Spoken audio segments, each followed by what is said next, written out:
पळय आमचे सरकार न्ही एका आयलंडाचेर राविल्ले भशेन वागता. म्हळ्यार कशें सरकार आनी लोक हांचे भितरले डिस्टन्स इतलें वाडत वता सद्या. आनी गजाल अशी की 33 मेंबर सपोर्ट आशिल्लें सरकार लोकां पासून पयस गेलां.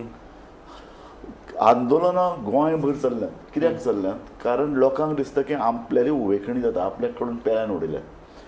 हांव एक तर अशें म्हणिल्लें की हाचे फुडें सरकारान एक नवें खातें निर्माण करचें, NGO कडेन सल्ला मसलत करपाचें खातें. सरकाराची एक डिपार्टमेंट सतत लोकां कडेन चर्चा करीत आसपा जाय. सतत लोकांचे प्रश्न कितें आसात, लोकांक कितें जाय, लोकांक कितें नाका, हे प्रोजेक्ट हांगा येतले, तुमकां जाय काय नाका. सरकाराक दिसना सगळ्याच हांकां लोक विरोध करतले, अशें ना. एक सरकाराचे आमदाराक आमी पळयलें न्ही, इलेक्शन जाता तेन्ना सरकारचे प्रतिनिधी जेन्ना जिखून येतात, हाजर तुमी जेन्ना इलेक्शना वेळार वतात तांकां विश्वासान घेतात, सांगतात प्रोजेक्ट हाडटना तुमी कित्याक सांगनात. गोंयान भितर गांवांनी एक असंतोष निर्माण जावपा सारकी परिस्थिती आसा. गांवान लोकांची नाराजी आसा, लावान लोक आंदोलन करतात. हाजो अर्थ इतल्या खातीर सरकार आनी लोकांचें नातें तुटलां आनी सरकार बेफिकेरीन वागता. आनी आनीक एक म्हत्वाचो गजाल, एक भ्रश्टाचाराचो आरोप जावपाक लागला.